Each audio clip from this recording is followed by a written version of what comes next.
Sound, check the sound. Test 1, 2.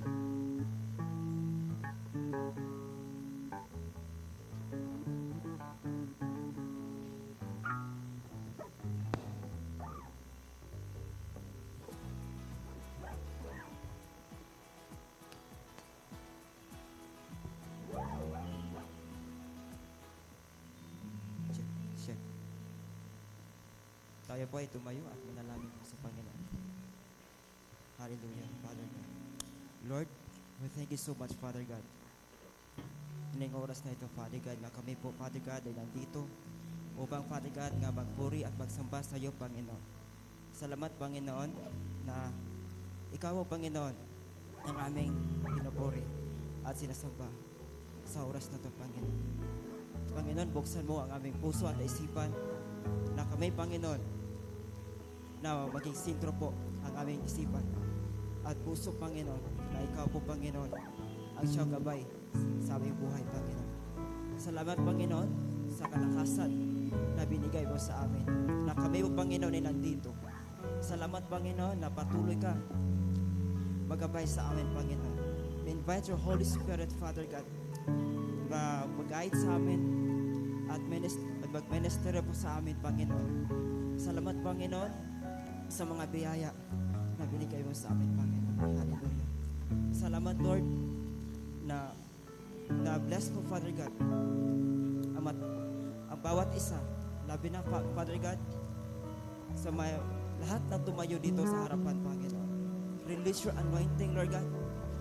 Release your power, Father God. Salamat, Lord. Even, Father God, sa mga praise and worship team, Father God. Bless, Father God, lahat ng mga line-ups ng awit, Father God. Salamat, Father God. Bless mo, Father God. Even, Father God, sa worship leader, and even, Father God, sa mga praise team, Father God. Lahat ng tumayo dito sa harapan, Father God, that you unwind, Father God, na, Father God, na dili, Father God, nga makawak at masaya, Father God, na ang aming marinig ang aming pagsamba dara kanimo, Father God. Salamat sa mga oras na ito na ikaw, Father God, ang aming mapapuri. Salamat, Lord, lalaygon ka sa lahat ng oras. Hallelujah. Lord, I bind all the works of the enemy and I polish with the blood of Jesus Christ of Nazareth. And I command to go to abyss right now in Jesus' name. Salamat, Lord, walang magagawa ang kaaway sa aming gawain ngayon, Panginoon. Salamat, Panginoon, na ikaw po mag-guide, that you will cover us by your precious blood in the name of Jesus. Salamat, Panginoon, na I command all thousands of your angels, Father God, mag-cover, Lord God, within this place, Father God, from rooftop to the floor. Salamat, Father God, from side to side, na ikaw, Panginoon, mag-protection sa bawat isa sa amin, Panginoon. Salamat, Panginoon, even, Panginoon, sa hindi pa natin nakarating dito, that you will protection, Father God, sa bawat isa, Father God. Salamat, Panginoon, na ikaw ang mong patuloy, Father God, purihin at sambahin sa bawat puso sa aming buhay, Father God. Salamat, Panginoon, sa bawat isa sa oras na ito. Ikaw ang aming sambahin at purihin sa pangalan ni Jesus. Amen. Amen.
Amen. Amen. Hallelujah. Maybe I want to encourage everyone that you may read with me at Psalms 150. Basahin po natin ito ng sabay-sabay. Psalms 150. Sige po. Wait lang po natin para sabay-sabay po natin basahin before we praise the Lord. Okay, sabay-sabay po tayo. 1, 2, 3, go. Praise the Lord. Praise God in His sanctuary. Praise Him in His mighty heavens. Praise Him for His acts of power. Praise Him for His surpassing greatness. Praise Him with the sounding of the trumpet. Praise Him with the harp and lyre. Praise Him with timbrel and dancing. Praise Him with the strings of pipe. Praise Him with the clash of cymbals. Praise Him with the resounding cymbals. Let everything that has breath praise the Lord. Amen. Praise the Lord. Sabi po niya dito, let everything that has breath praise the Lord. Amen. Purihin po natin ang ating Panginoon. Let us all come to the Lord in worship. Hallelujah.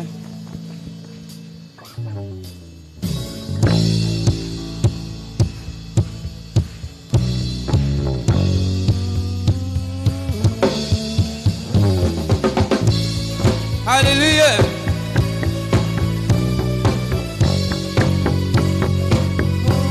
Oh, we worship you, Jesus.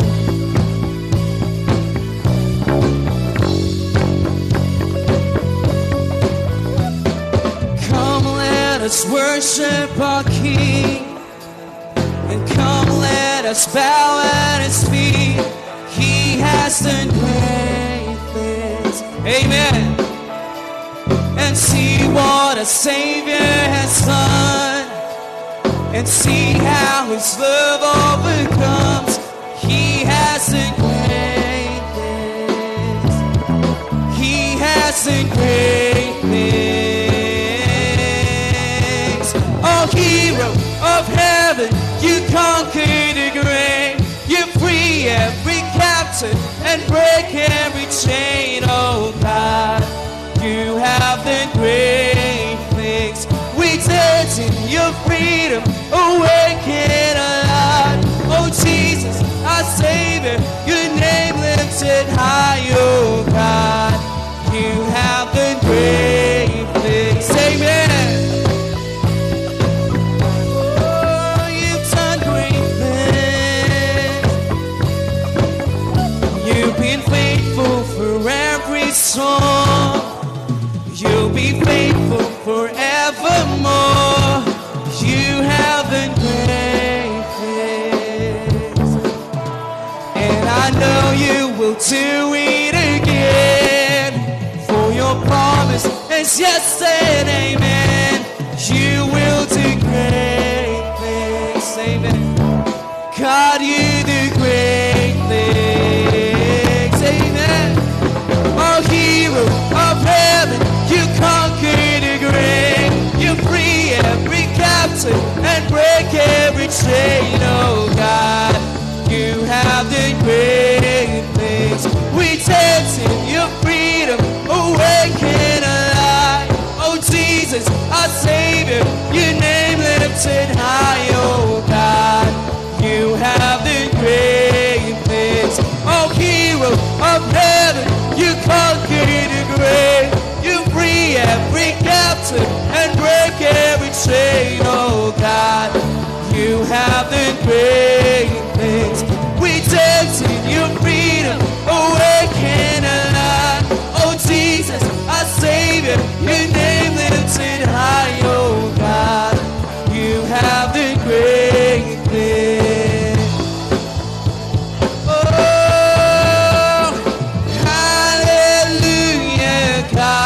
Above it all, hallelujah, God, unshakable, hallelujah, you have done great things. Oh, hallelujah, God, above it all, hallelujah, God, unshakable, hallelujah, you have done great things. Have done great things.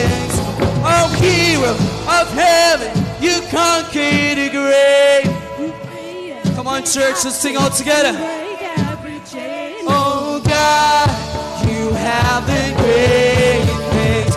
We dance, oh Jesus. Your name lifted high. Oh God, you have the great things. Oh hero of heaven, you conquered the grave. You free every captive and break every chain. Oh God, you have the great things. We dance in your freedom, awake and alive. Our Savior, Your name lifted high, oh God. You have the great things. Oh, you have the great things. Oh God, you the great things. Amen. Oh, thank you, Jesus. Oh, Jesus.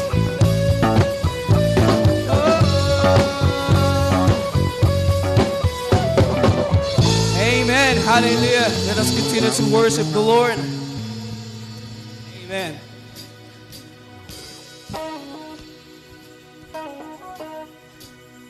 Hallelujah.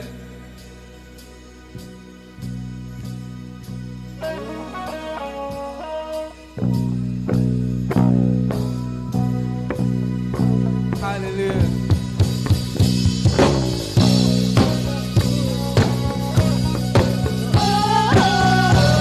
Jesus, your love.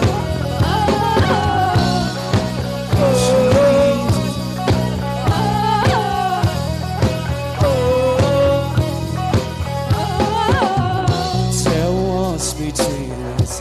By the cross you came and broke them down. You broke them down. There were chains around us. By your grace we are no longer bound. No longer bound. You call me out of the grave. You call me into the light. You call my name and said my heart came alive. Your love is greater. Your love is stronger. Your love awakens, awakens, awakens me. Your love is greater. Your love is stronger. Your love awakens, awakens, awakens me.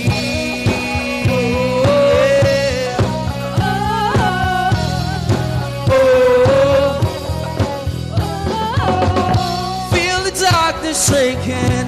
All the dead are coming back to life. Come back to life. Hear the song awaken. All creation singing, we're alive. 'Cause you're alive. You call me out of the grave. You call me into the light. You call my name and said my heart came alive. Your love is greater. Your love is stronger. Your love awakens, awakens, awakens me. Your love is greater. Your love is stronger. Your love awakens, awakens, awakens me.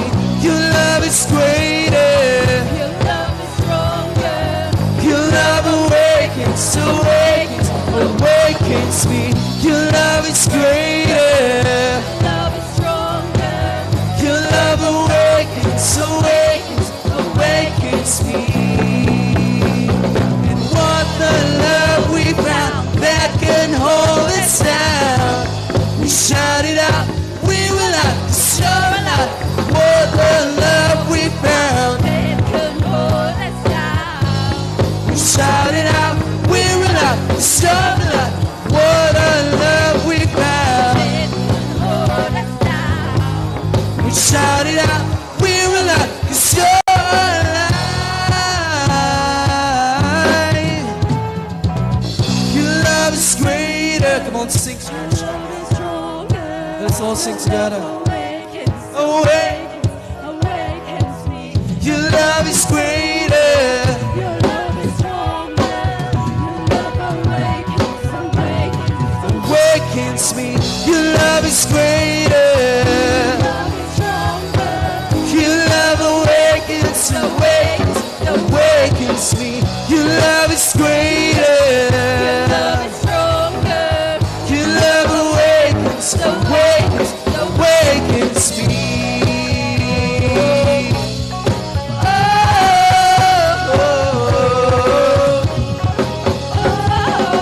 Your love awakens me.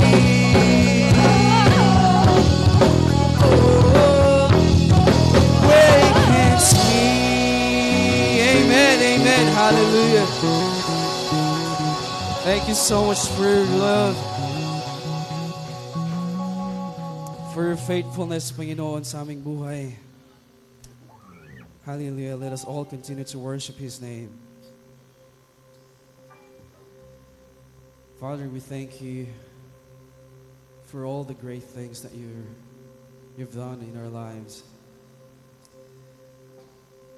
And this time, we ask continually that you may move in this place, that your presence continue to be in this place, Lord. Church, let us all come to the Lord. Hayaan po natin na kumilos ang Panginoon sa ating buhay.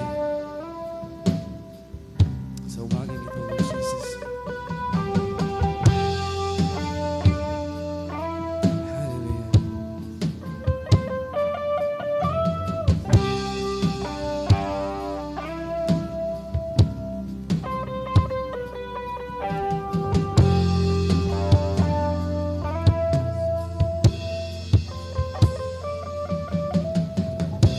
The grace of God has reached for me and pulled me from the raging sea, and I am safe on a solid ground. The Lord is my salvation.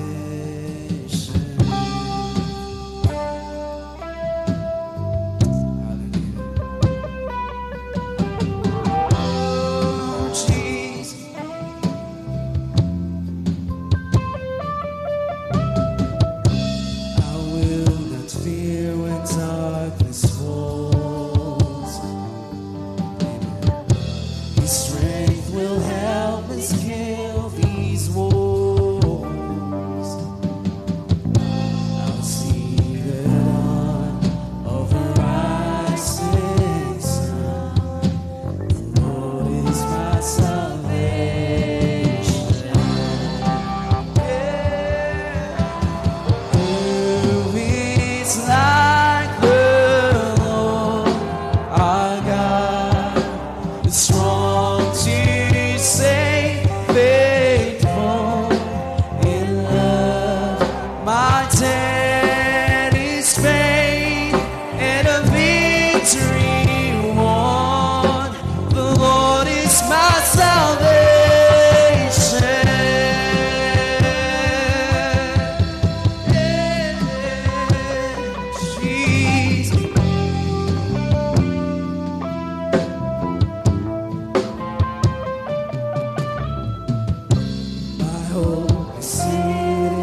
victory won. The Lord is our salvation.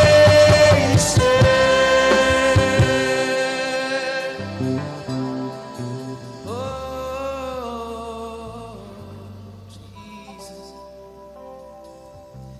Glory be to God the Father. Glory be to God the Son. Glory be to God the Spirit. The Lord is our salvation. Glory be to God the Father. Glory be to God the Son. Glory be to God the Spirit. The Lord is our salvation. Who is like? Who is like the Lord our God? Come on, sing together, church. Oh, faithful in love and a victory won. The Lord is our salvation. Who is like? Who is like the Lord our God? Strong to save, faithful in love. My debt is paid and a victory won. The Lord is our salvation.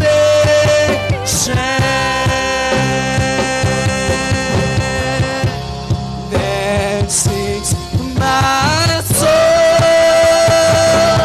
my Savior God, to thee. How great thou art! Oh, how great thou art! Then sings my soul, my Savior God, to thee. How great thou art! How great thou art! Oh Lord, my God, when I'm in awesome wonder, can see the all thy worlds thy hands have made. I see the stars, I hear the rolling thunder, thy power throughout the universe displayed. Who sings better, church? That sings my soul. My soul, my Savior God, to thee. How great thou art! Oh, how great! And sings my soul.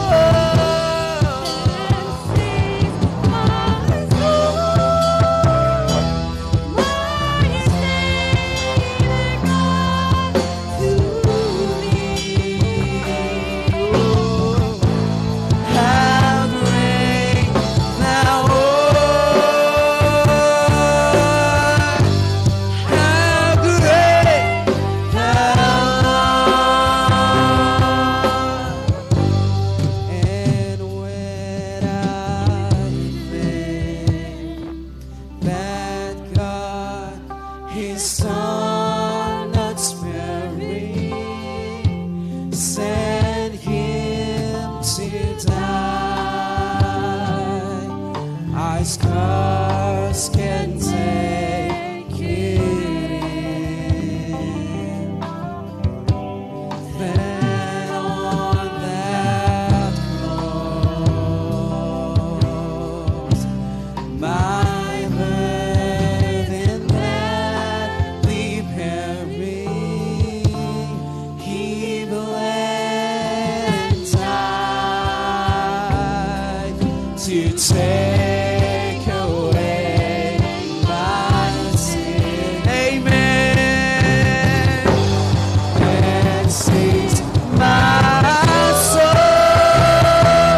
my Savior God, to Thee. How great Thou art! Oh, how great, Jesus! Then sings my soul, my Savior God, to Thee.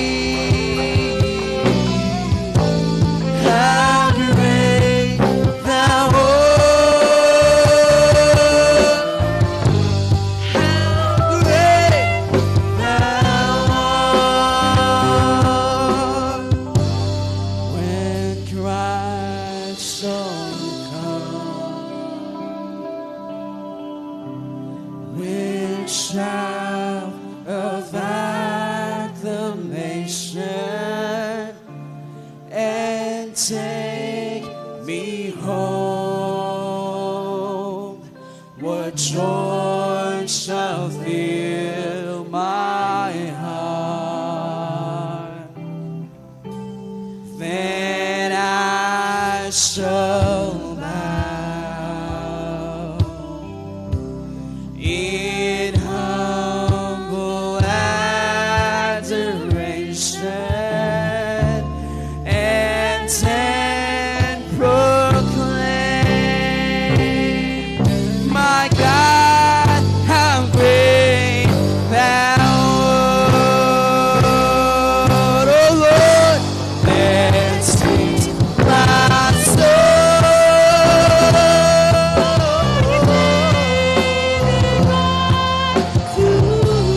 my Savior.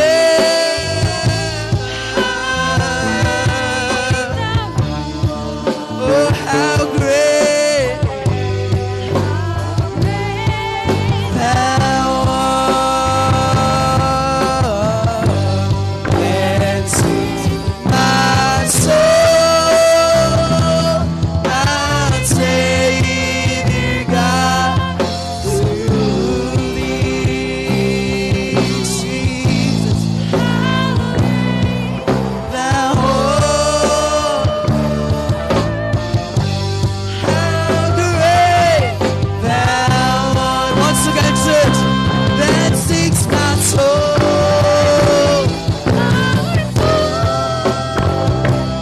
my Savior God, to Thee. Oh, Jesus.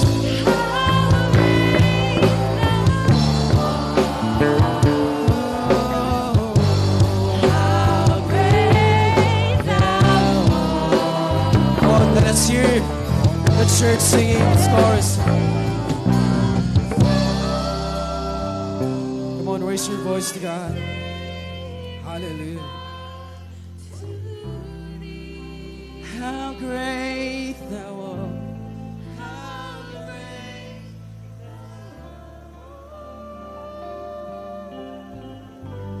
How great Thou art. One more time, church. How great Thou art.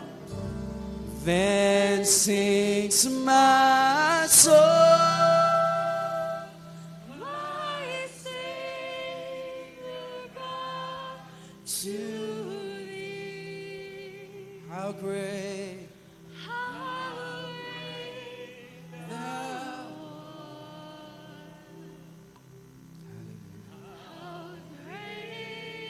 Hear your people, Father, praising your name. Then sings my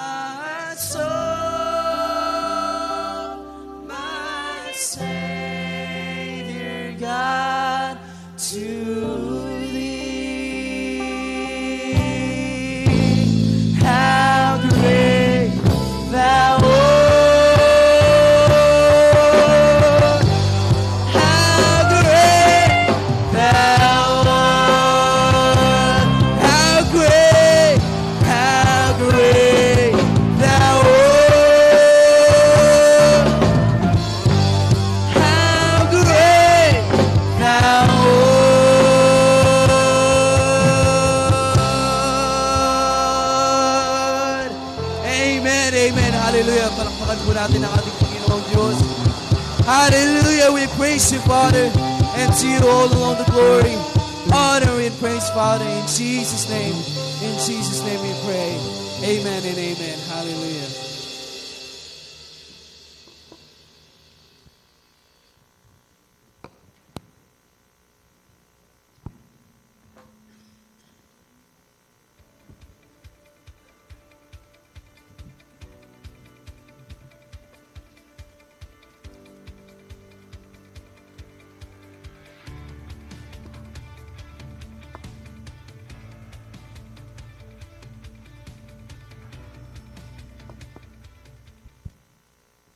Magandang umaga po.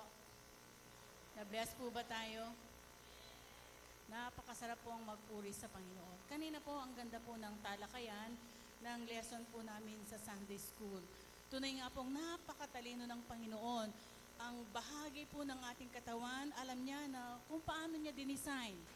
At ang mga bahagi ito ay may kanya-kanyang gawain. Kagaya po ng ating bibig. Kanina po, no?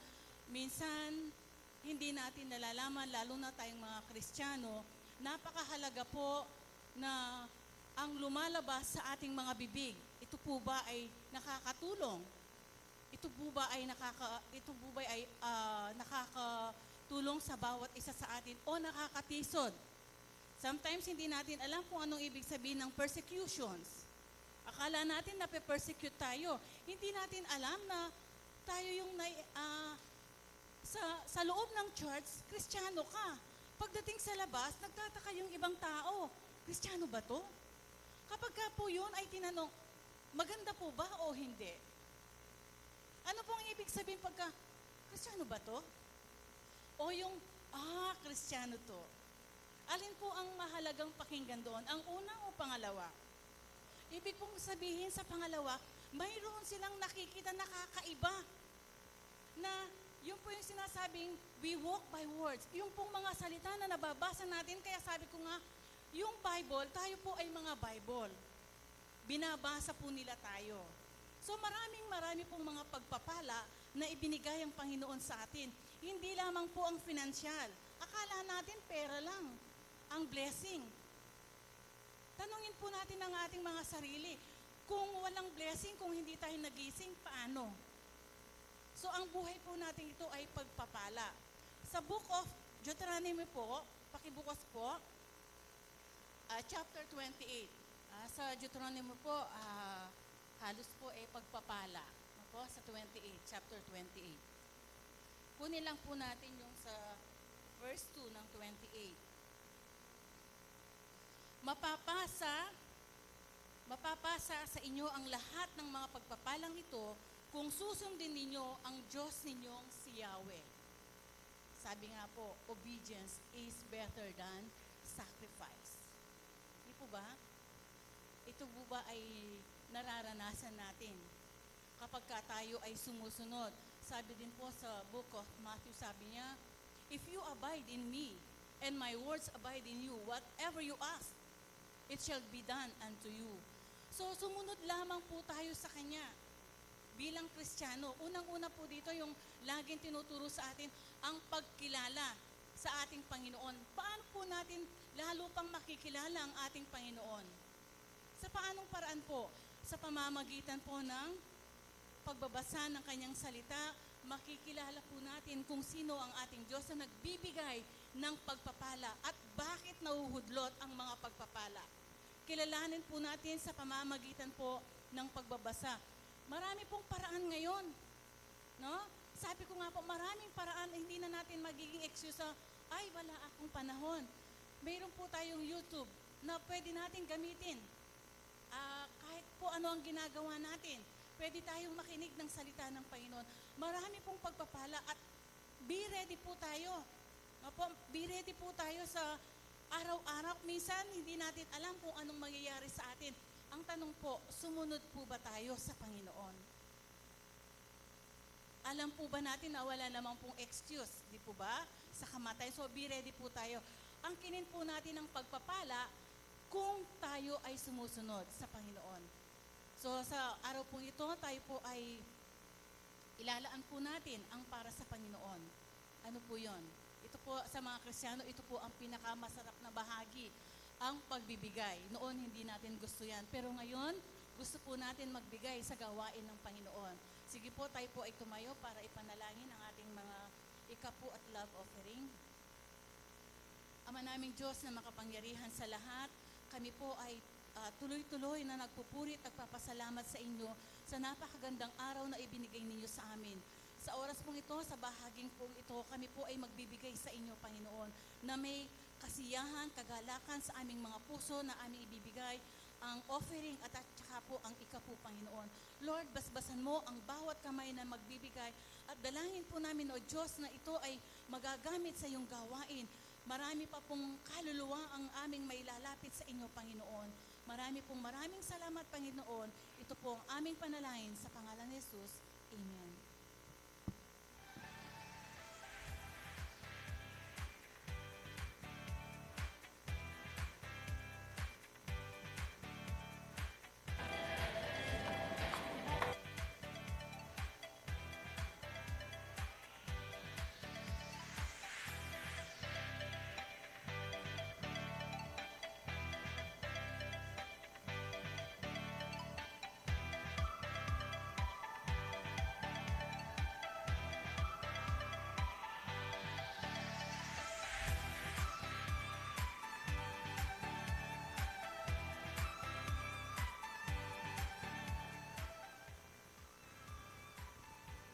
Po, tumatanda na tayo bilang po.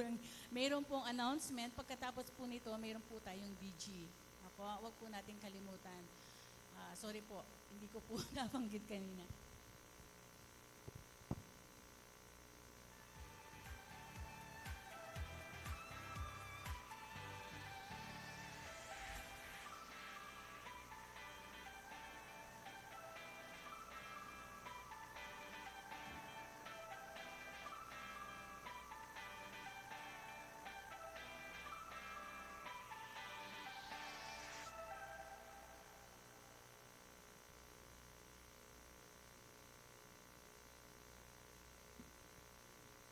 Amen. Blessed Sunday morning po sa ating lahat. Bago po tayo dumako sa pakikinig ng salita ng Panginoon mula sa ating pastor, nais ko lang po anyayahan ang bawat isa na tumayo bilang paggalang sa pagbasa ng salita ng Panginoon from Psalm 126 po. At inaanyayahan ko po ang bawat isa na sabayan ako sa pagbasa as we declare God's truths. Starting from verse 1, sabi po, dalangin para iligtas nang muling ibinalik ng Panginoon sa Zion ang mga nabihag. Parang ito'y panaginip lang. Kami ay nagtawanan at nag-awitan dahil sa kagalakan. At sinabi ng mga bansang hindi kumikilala sa Panginoon, gumawa ng dakilang bagay ang Panginoon sa kanila. Totoong ginawan tayo ng dakilang bagay ng Panginoon at punong-puno tayo ng kagalakan. Panginoon, muli niyo kaming paunlarin tulad ng tuyong batis na muling nagkaroon ng tubig. Silang nagtatanim na lumuluha ay mag-aaning tuwang-tuwa. Ang umalis na lumuluha na may dalang binhi na itatanim ay nababalik ng masaya na may daladalang mga ani. Purihin po ang Panginoon sa pagbasa ng kanyang salita. Tayo po yung makakaupo na.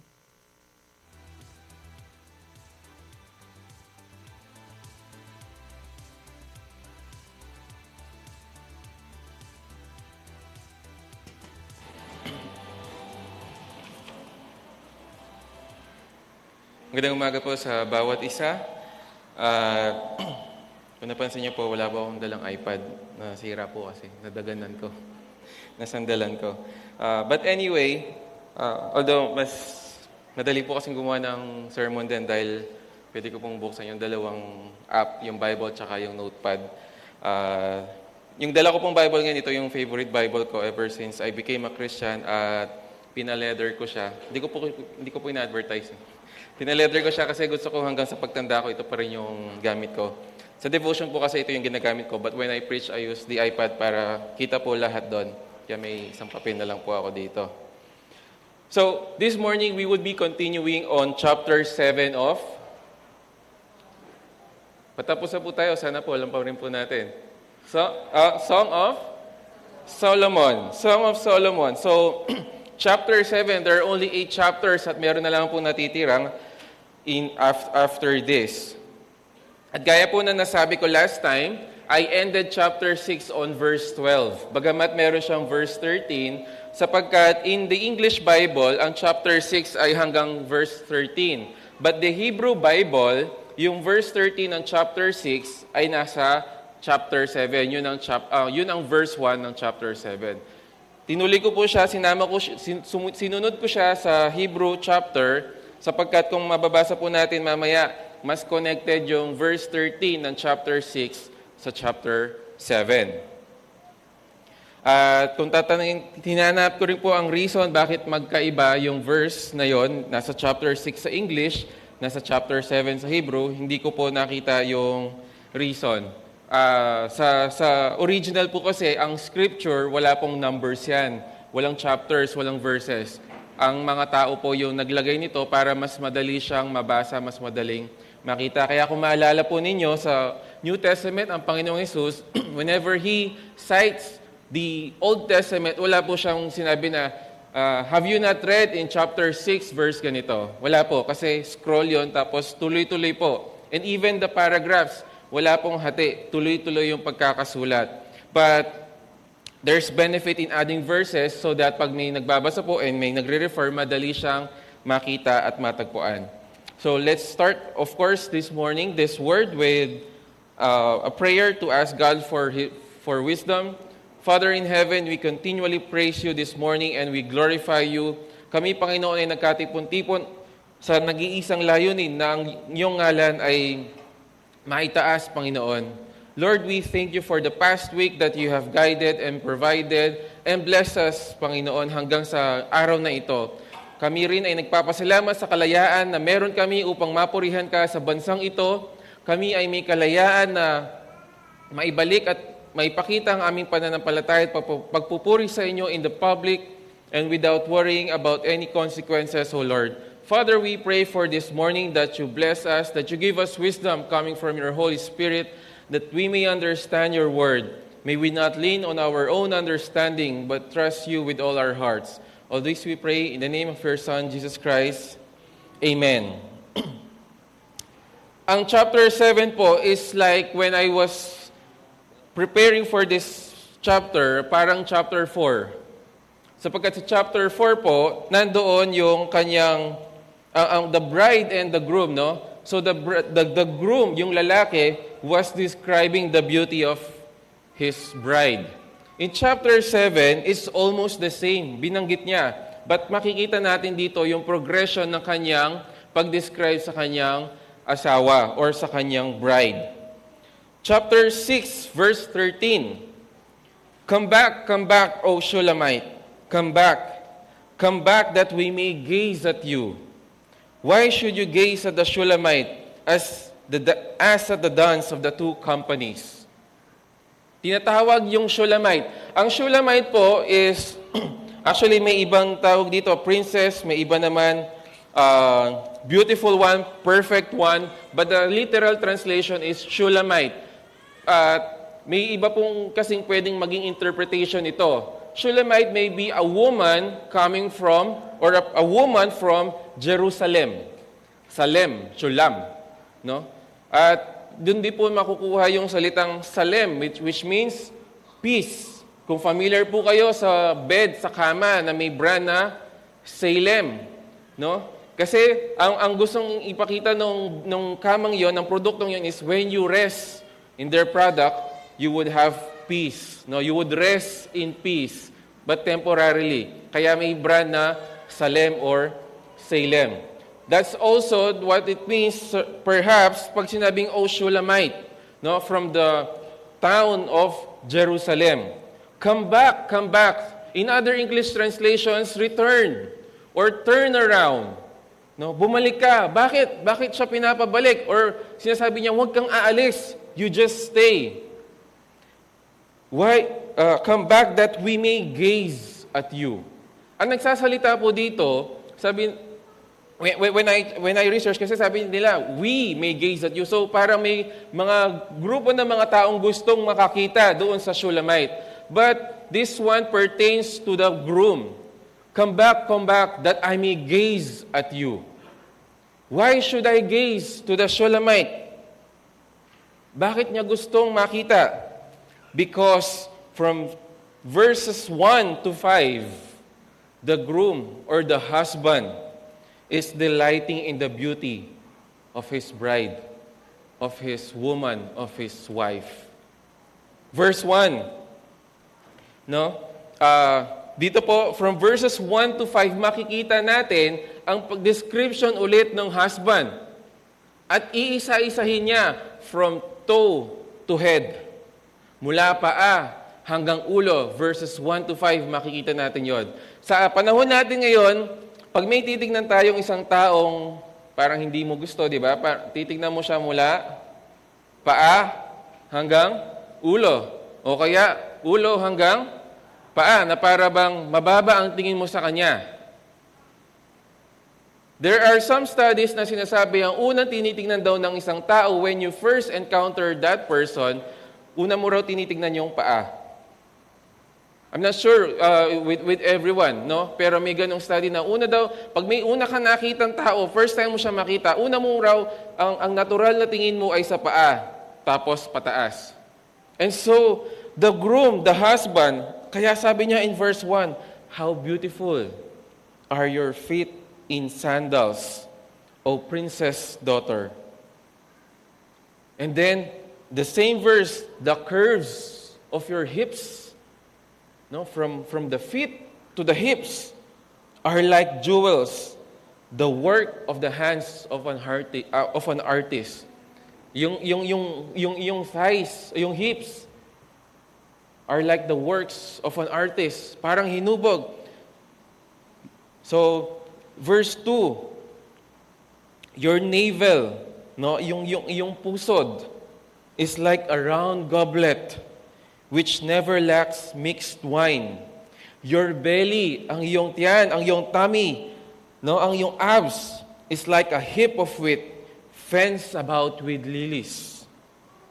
And then, umakyat pa siya, from the lower part of her body to the upper part, which is your two breasts are like two fawns, twins of a gazelle. Umakyat pa siya, umabot na siya ng your neck is like a tower of ivory. And then, dumiretso siya sa ulo. Your eyes like the pools in Heshbon, by the gate of Bath-Rabim. Your nose, so nasa ulo pa rin siya, is like the tower of Lebanon, matangos, which faces toward Damascus. Your head crowns you like Carmel, and the flowing locks of your head, kanyang mga buhok, are like purple threads. The king is captivated by your tresses. I am delighted in looking at you, in appreciating your beauty, my beloved. Biruin nyo, no?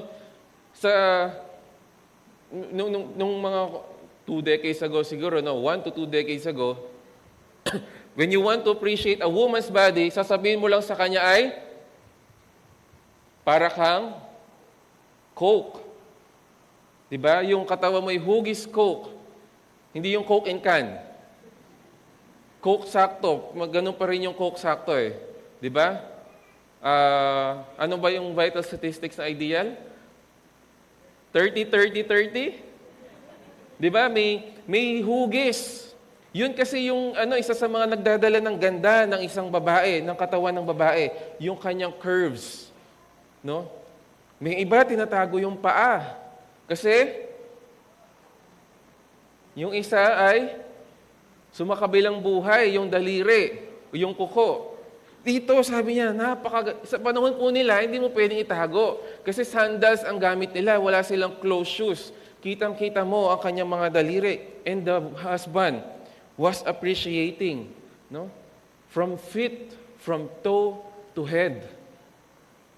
Even yung ilong, even yung kanyang buhok, sabi niya, they are like purple threads. Nabanggit ko po before na ang purple po, ang kulay purple ay representing royalty.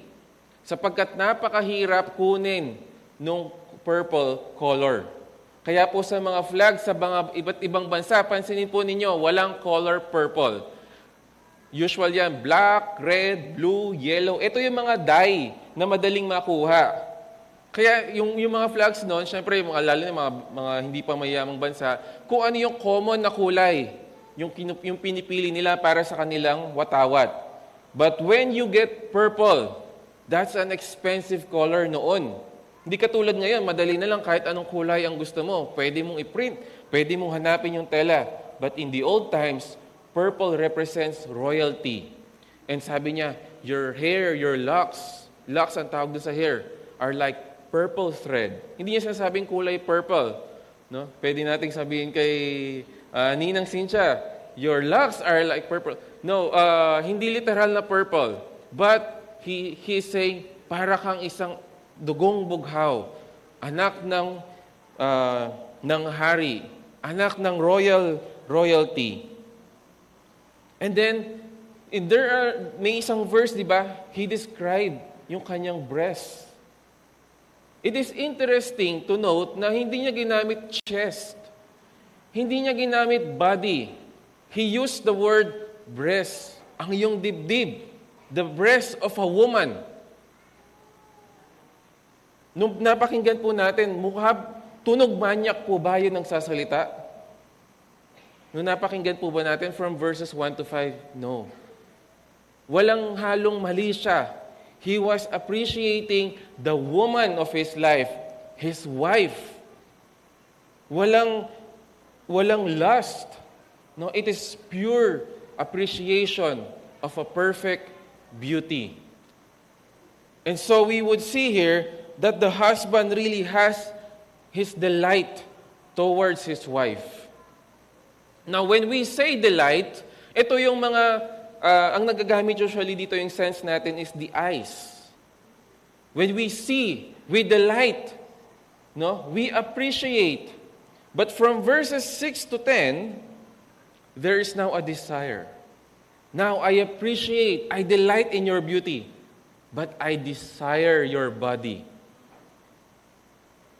I want to own that body. Paano?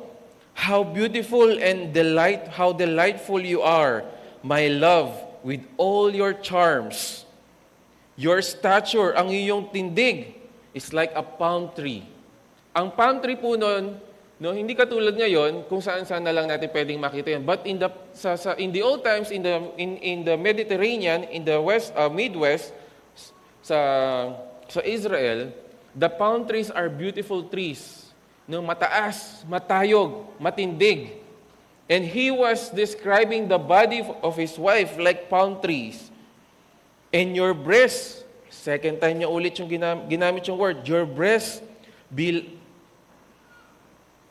are like its clusters. Ito yung mga bunga, mga bilog na bunga. I said, I will climb the palm tree. If your body is like the palm tree, ang sabi ng husband, I will climb the palm tree. I will take hold of its fruit stalks. Oh, may your breasts be like clusters of the vine. Parang mga ubas na magkadikit, sabi niya, 2 ubas. And the fragrance of your breath like apples. And your mouth like the best wine. It goes down smoothly for my beloved, flowing gently through the lips of those who fall asleep. I desire that body. I want to climb that palm tree. Your breath is like the scent of an apple. Your mouth is like the best wine. Hindi lang wine, the best wine. Nung sinabi niya, your mouth, when they kiss, it tastes like best wine. It doesn't taste like bagong gising. Yung natuyong laway, nung natulog ka, it tastes like not just a simple wine. It tastes like the best wine. So from verses 1 to 5, he appreciates the beauty. He sees and delights in what he sees. In verses 6 to 10, he desires that body. He desires that woman. Sapagkat iba yung makakita ka ng kagandahan. And then it's another thing to want to have that beauty and enjoy that beauty. Now, hindi pa rin siya tunog manyak, hindi pa rin siya tunog malisyoso. Why? He is describing the beauty of his wife. You are mine. Di ba sabi sa chapter 6? I am my beloved and my beloved is mine. Kaya sabi ni Paul sa mga mag-asawa, your body is not your own. Hindi na lamang ikaw ang nagmamay-ari niyan. Your body also belongs to your spouse. And so, this is the pinnacle, no? Ito yung rurok na kagandahan ng pagmamahal ng mag-asawa. Appreciating the body, delighting the beauty, desiring the body of your spouse. There is a physical longing and intimacy. That is part of the marriage. That is part of God's design in marriage. Kaya, when we try, no, when the world wants to tell you, you can have that. Pwede mong gawin yung act na yon to whomever you want. In fact, pwede mong sabihin ito pwede mong sabihin itong mga verses na to doon sa taong kahit hindi mo asawa. But you won't get the right delight and desire. You won't appreciate, you won't get satisfied with the pleasantness that God designed only inside marriage. Whenever you do that, before marriage or outside marriage, it destroys the design of the Lord. Kaya pansinin niyo po, no? Kapag may bagay na ginagawa tayo that is outside the will of the Lord, that is not the design of the Lord, it destroys us. Kaya sabi din ni Paul, di ba?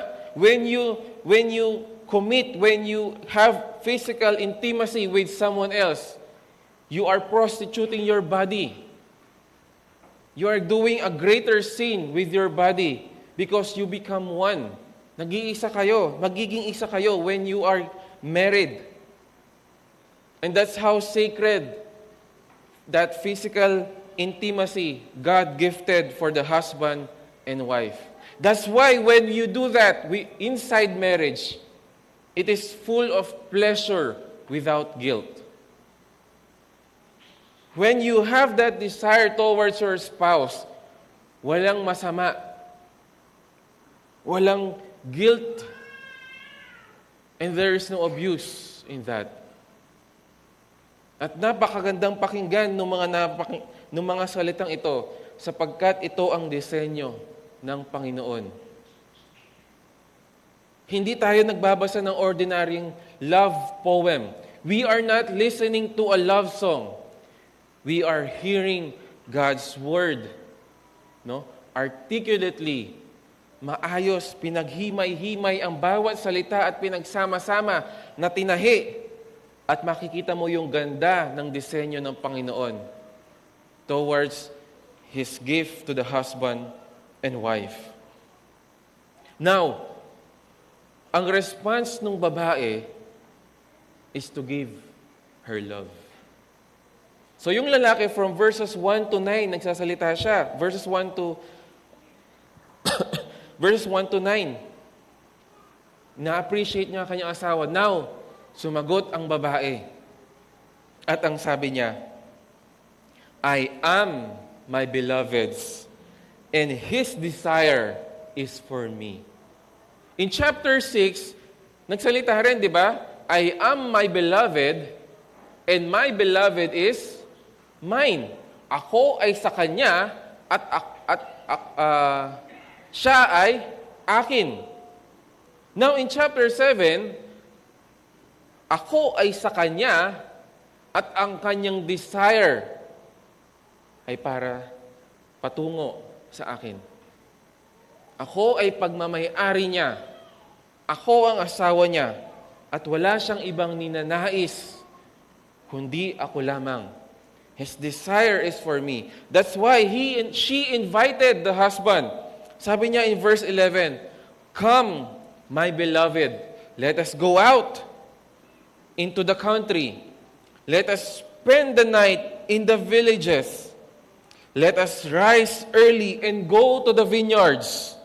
Let us see whether the vine has budded and its blossoms have opened, and whether the pomegranates have bloomed.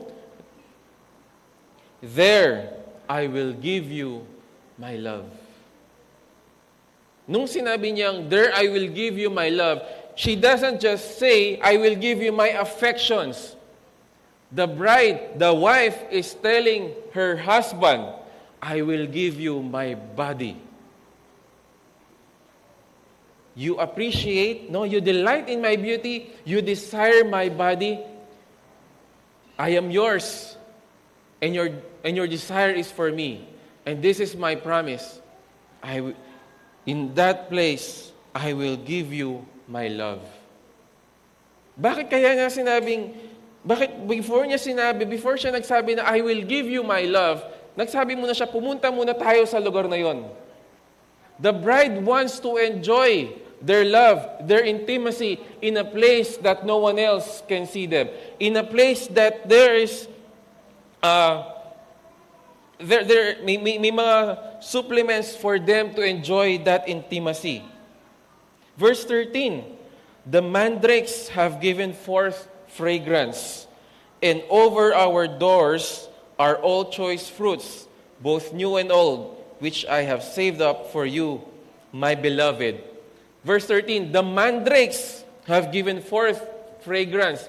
Ang mga mandrakes po ay tanim na parang luya yung hitsura. But, in the old times, sabi, this is an aphrodisiac. In the old times, naniniwala sila that mandrakes ay pampagana. Pampagana, alam niyo na po yun. I don't want to use other term. When they use ngayon, di ba, sabi lang, it's wine, chocolate. But in the old times, kung gusto mong ma-enjoy yun, sabi nila, you have to smell the scent of mandrakes. At sino naghanda nito? It is not the husband. It is the wife. Sabi niya, there I have saved up for you, my beloved. Sa panahon din po nila, kapag may mga prutas sila, meron sa taas ng pintuan, merong shelves. At doon, tinatago nila yung mga prutas hanggang sa tumamis. At kapag nandun ka sa pintuan, hindi po ba, anong unang mong maamoy kung yung prutas ay nasa taas? Yung tamis ng mga bunga. Kumbaga, yun yung air freshener nila. Kung maglalagay ka ng air freshener, saan mo itatapat? Sa bintana o kaya sa aircon. Hindi mo siya ilalagay kung saan nakatago. Kaya pagpasok mo ng pintuan, pagdaan mo ng pasamano ng pinto, mahaamoy mo agad kasi nasa taas. At tinatago nila yon hanggang sa tumamis. So, ang galing, no? Hindi lang sila, ngayon kasi para huminog yung prutas, saan natin nilalagay? Sa bigas. Sa bigas. Sa kanila, sa taas ng pintuan. Para hindi lang nakatago, kundi pagpasok mo, maaamoy mo. At pagpasok mo pa lang, di ba, may psychological effect yon. Medyo gumagaan yung pakiramdam mo. Pagpasok mo sa isang kwarto at mabango, di ba, nakakagaan ng pakiramdam. At sa kanila, it's natural, it's fruits. At sino ang nag-prepare nito? The wife. So sinabi niya, pumunta tayo dito. Pumunta tayo sa lugar na yon. There I will give you my love. At pagdating natin doon, you would see that I have saved, I have prepared something for you. I have done these things para ma-enjoy natin the physical intimacy that we want to have.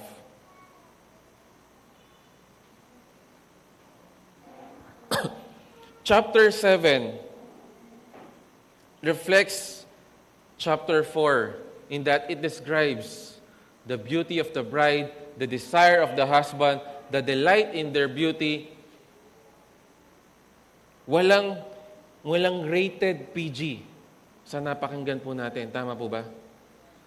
Kung ikukumpara natin yung mga salita na ginamit sa awit na ito, Sa mga awit na naririnig natin ngayon describing, yung love song, now with explicit words, sobrang layo. Sa mga kabataan, K-pop at kailan ko lang ito nalaman. There is a song, kilala nyo? There is a song na sikat ngayon. Yung title ay Seven. Huwag nyo na pong pakinggan yung explicit version. At ang kumanta po nito ay sikat na member ng isang pinakasikat na K-pop member. At nung ginawa, nirelease niya yung kantang yon, lahat ay nagulat. Kasi explicit ang lyrics. Bastos ang lyrics. At marami mga nagsabing PR, mga public relations, hindi magandang publicity. Kasi rated PG. No, sabi niya, this is me. Gusto kong malaman ng tao, ito ang expression ko. You see? Ganon ang pananaw ng mundo. And some people would call it art. That's my art. That's my music. That's my style. Pero pwede mong i-express yung ganda ng pagmamahal, yung ganda ng regalo ng Panginoon sa mag-asawa in a romantic and pure and perfect way. Song of Solomon, it is a love song, a love poem, na mababasa mo even the word breast. Breast ng babae, and yet, napaka-delicate ng pagkakagamit. Hindi malisyosong pakinggan. At ma-appreciate mo yung nagsasalita na hindi lust ang kanyang nararamdaman towards the opposite sex. Hindi malisyosong pagnanasa, kundi pure love, intentional love, committed love. Why? Because there is a desire from chapter 1 to get married. And all throughout, as we go through the chapters, nagpakasal sila, di po ba? At napakinggan natin, nabasa natin, yung kanilang honeymoon. At meron pa silang tampuhan in chapter 5. And then chapter 6, nakita ulit sila. And then chapter 7. God has designed sexuality and sexual intimacy na ang mundong ito, kapag napakinggan natin, when we hear the word sex, parang pangit pakinggan. Lalo na sa Pilipinas, hindi mo ma-explain sa iyong anak. Parang hindi mo alam, ano yan, bastos yan. But no, God has designed that thing to be enjoyed inside marriage. And kung hindi po natin ituturo according to God's word, that physical act, our children will know that in other ways. For sure. Nabanggit ko na po before, kung hindi tayo ang magtuturo sa mga anak natin about that, malalaman nila yon sapagkat hindi po kayo nakatira sa kuweba. Sapagkat nakatira kayo sa lugar na may malakas ang signal, may cellphone at connected kayo sa internet. And then your children will know about the things. At wag po kayong mag-expect na yung definition ng act na yon is according to God's word. No. Of course, may mga Christian websites, pero hindi naman yun ang mga sikat ngayon. Hindi naman yung makita mo pag nag-search ka na yan yung website niya, God questions. No. Pag hinanap mo yon, iba ang makikita ng mga bata. And so, if hindi sa atin manggagaling, they will know, they will hear the definition outside God's design. If there's anything na natutunan natin dito sa Song of Solomon, it's that we can describe, we can hear, we can listen intimacy in a pure and perfect way. It is not something na pwede nating, medyo alanganin ako dyan. No, as parents, tayo mismo ang magsasabi sa kanila kung ano yon. Tayo ang magdi-describe sa kanila. You don't have to go into the details. Katulad nito, hindi naman din sobrang detalyado. And so, the bride, the wife says, I am my beloved's. Ako ay pagmamay-ari niya at ang kanyang desire ay ako. From chapter 6, ako ay sa kanya at siya ay akin. In chapter 7, she focused na ako ay sa kanya at ang kanyang desire ay ako. No one else, nothing else. So how do we go from chapter 7 into applying this? Nakikita natin that the husband and wife have devoted themselves towards one another. There's exclusivity, there is devotion, no? And there is dedication. There is a longing to become intimate, to desire one another. Marriage is a design by God because it foreshadows the coming marriage of the groom and the bride. When Paul describes Christ as the groom and the church as the bride, hindi po siya nag-umpisa sa marriage in the earthly sense. Paul was saying, yung nakikita natin ngayon na pagkakasal, pagsasama, pagiging isa ng lalaki at babae, hindi po doon nag-umpisa.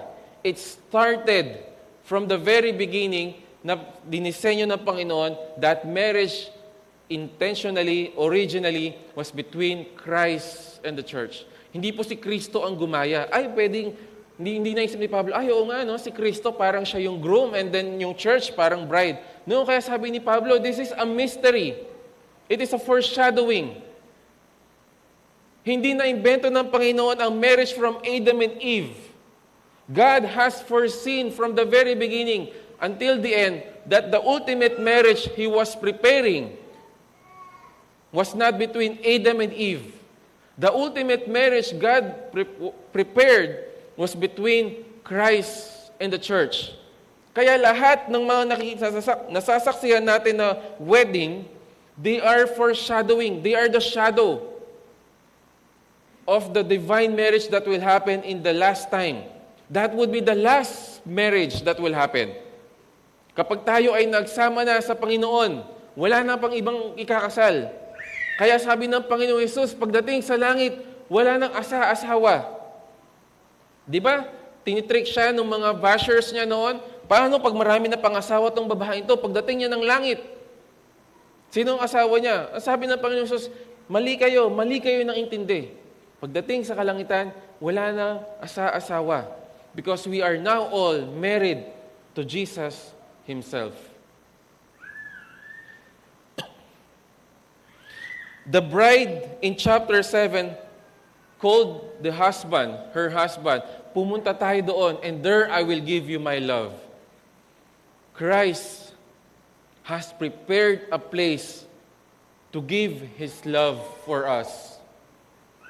In the same way na yung babae nagsabi sa lalaki, doon tayo pumunta at doon ko ibibigay ang pagmamahal ko sa iyo. God also said, dito ka pumunta, dito ka tumingin, at doon mo makikita na doon ko ibinigay ang pagmamahal ko sa iyo. Where is that place, church? In the cross, in the Calvary. The crucifixion at Golgotha, in the skull place. Doon po ipinakita at ibinigay ng Diyos ang buong pagmamahal niya. It was in the Calvary, sa krus ng Kalbaryo. It is not in the Garden of Eden. It is not in the Promised Land.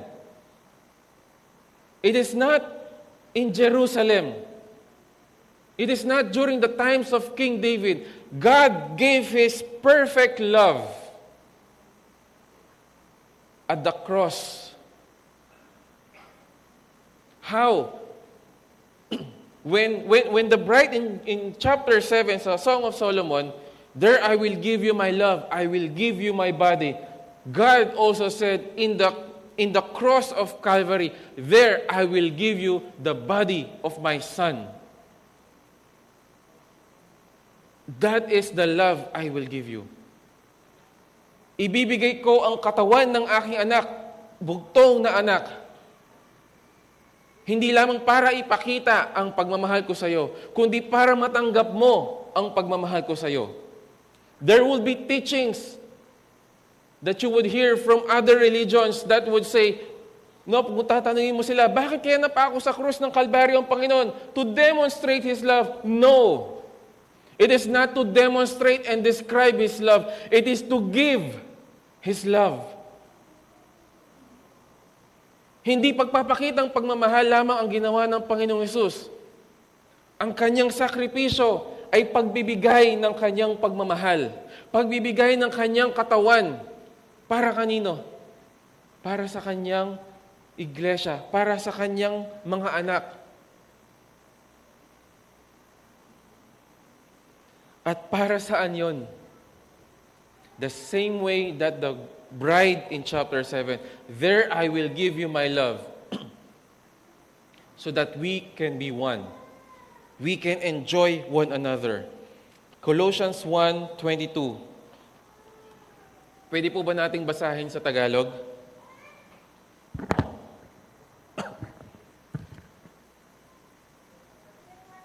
Colossians chapter 1 verse 22. Kung meron po bang sa Tagalog?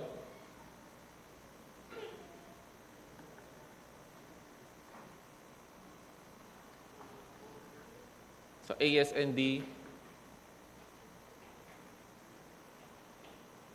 Yeah, ito po yung mahirap kapag ano eh. Walang ibang version. Pwede po ba natin buksan? Mas prefer ko po right now yung Tagalog kasi mas matindi yung delivery niya.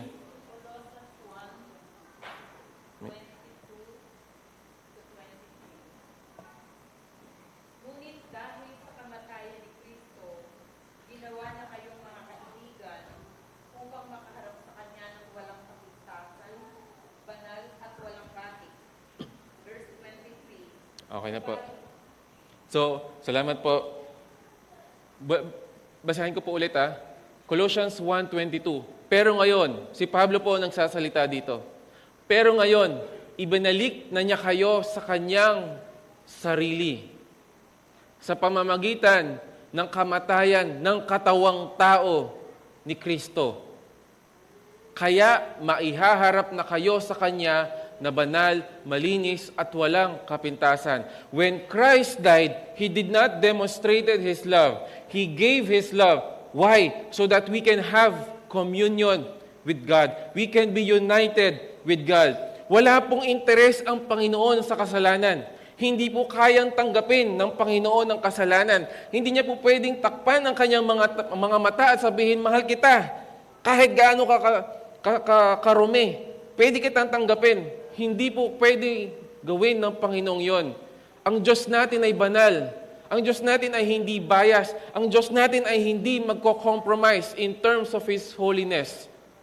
Kaya anong ginawa niya? Ibinigay niya ang kanyang anak, ang kamatayang katawang tao ni Kristo so that we can have communion with God. There is no other way. Na-explain po yun before last week ni Pastor Romel, the shedding of the blood. There is no other way. Kaya hindi po pwedeng bagamat, no? Sabihin natin, pwede natin isipin, Diyos siya, bakit hindi na lang siya? Tapos okay na. Tanggap na tayo ng Panginoon. Hindi. Sapagkat tayo ay marumi. Tayo ay may bahid ng kasalanan. At kahit konting daplis ng kasalanan, imposible para sa Panginoon na makapag-communion at ma-unite sa taong yon. But because of His desire, of His love, He sent His Son. Siya mismo ang gumawa ng paraan that we might be saved. Not just be saved from the punishment, not just to be saved from hell, not just to be saved from the wrath of God. God sent His Son, Jesus Christ, so that He can call us and bring us into His presence and be called children of God.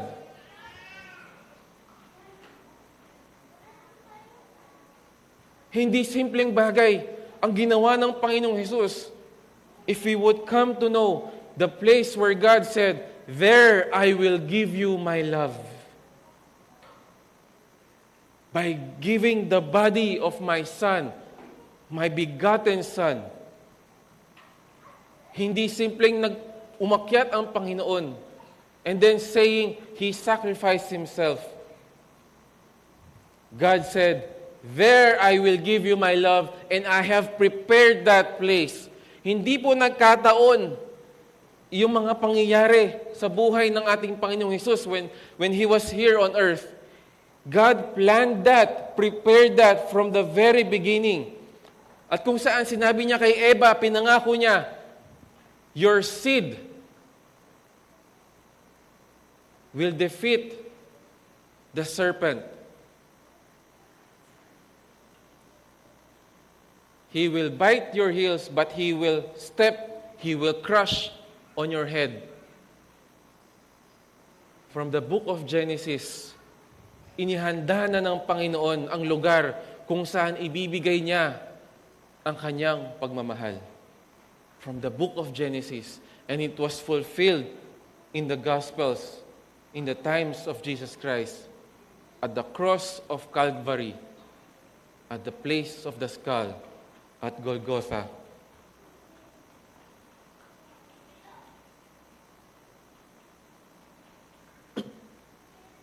What then?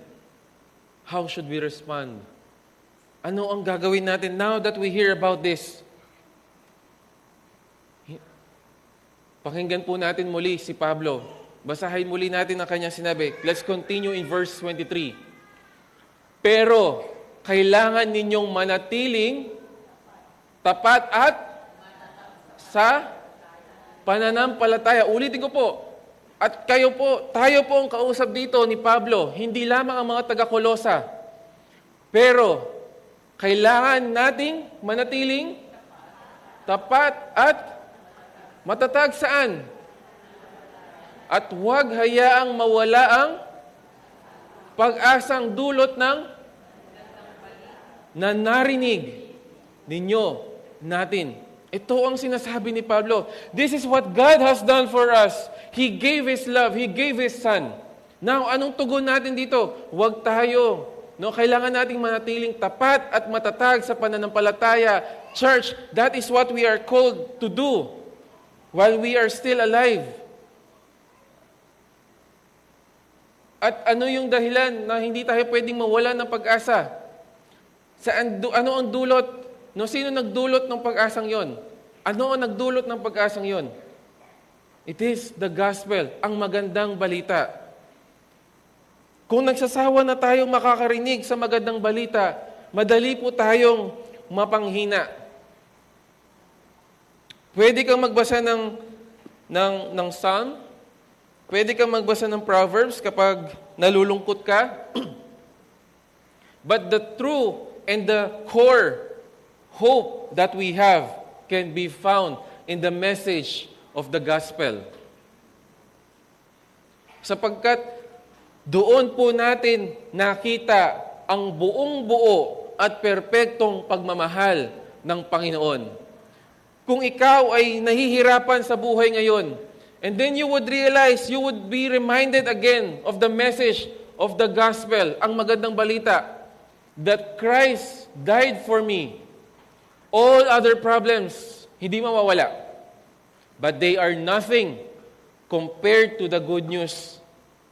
There are times na ang dami-dami nating naririnig, nakikita, nangyayari sa buhay natin na all, if not always, if not most of the times, puro bad news.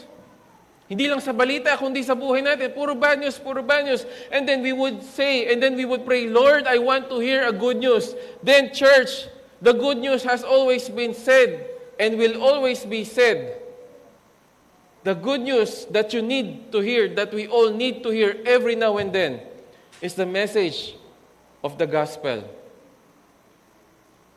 Hindi tayo pwedeng makaget over doon. Hindi tayo pwedeng magsawa doon sa balita ng gospel. Doon sa magandang balita. If we get tired of it, we must pray, Lord, stir up my heart. Bakit parang wala nang epekto sa akin kapag nakakarinig ako ng gospel? Kapag nag-evangelize ako, kasi kabisado ko na yung sasabihin ko. Last week, ni-expect ko nga po, nandito siya ulit at hanapin ko si Pastor Romel para siya naman yung mag-interpret. But when Pastor Romel was preaching, and I was interpreting, translating into English, gusto kong umiyak. Because the message was so good, was so pure, was so perfect, na hindi lamang ako nagtatranslate. Even I, because that is the power of the Word of God and the work of God. Na kahit mag-translate ka, there was one preacher in the United States, I think that was George Whitefield. Meron siyang grupo ng mga basher. At kapag magpipreach siya, thousands of people at hindi sa lugar, hindi sa building, in the fields. May basher siya na minamak siya. Sinasabi niya, ginagaya niya. No? Antag dito, ginagaya niya. Ginagawa niya ng parody, etc. No, ini-impersonate niya si George Whitefield. The same message na binabanggit ni George Whitefield. And there was a time when he repeated the words of George Whitefield, he was converted. Hindi niya alam paano nangyari yun. Before, yung intention niya lang is to mock that evangelist. Ulitin, lokohin. God sent His Son, for God so loved the world. And then there was a moment na sabi niya, I repeated George Whitefield's word. And then I realized, I became a Christian. I was born again. Church, let us all stand and sing of the greatness of God. Ang katapong ito, inawit natin kanina. Verse 1, we sing about the greatness of God in His works.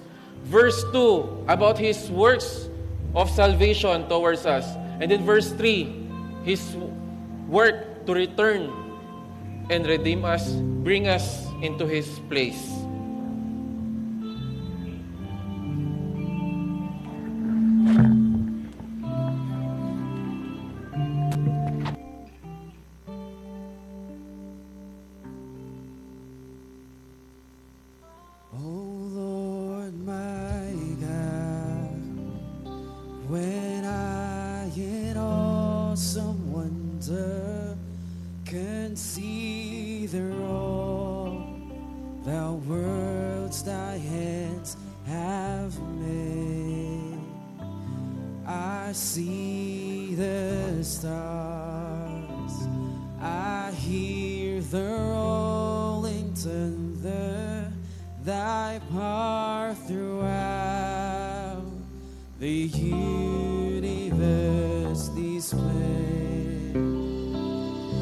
Then sings my soul, my Savior God, to Thee.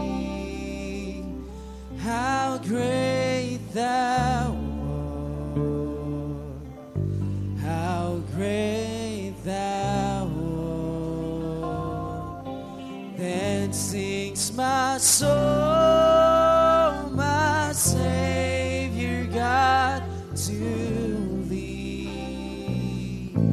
how great Thou art, how great Thou art. And when I think that God, a Son is sparing, sent Him to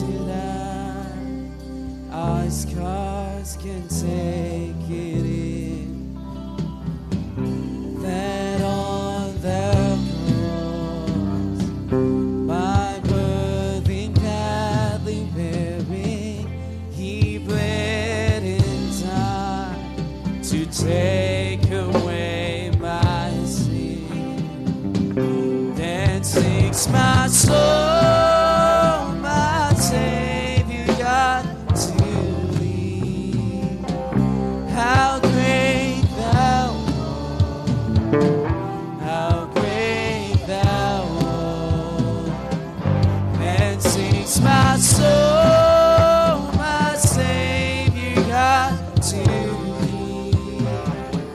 How great thou art, how great thou art. Then sings my soul, then sings my soul, my Savior God, to thee. How great thou art, how great thou art. Then sings my soul, my Savior God, to thee. How great thou art, how great thou art. When Christ shall come, reach out of acclamation and take me home. What joy shall fill my heart? Then I shall bow in humble adoration and then proclaim, my God, how great thou art. Then sings my soul, my Savior God, to thee. How great thou art, how great thou art. Then sings my soul, Savior God, to thee. How great thou art, how great thou art. Then sings my soul, my Savior God, to thee. How great thou art, how great thou art. Then sings my soul, my Savior God, to thee. How great thou art, how great thou art. One more time, then sings my soul. My soul, my Savior God.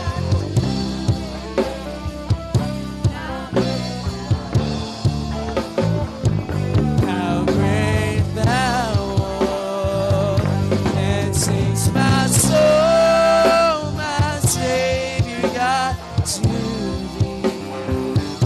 How great thou art, how great thou art, how great thou art, how great thou art.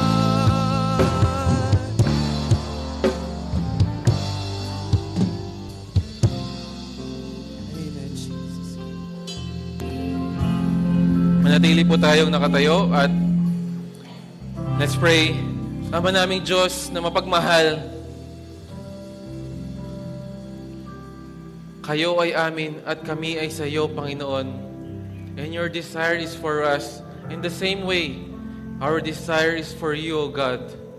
Lord, we thank you for your love song.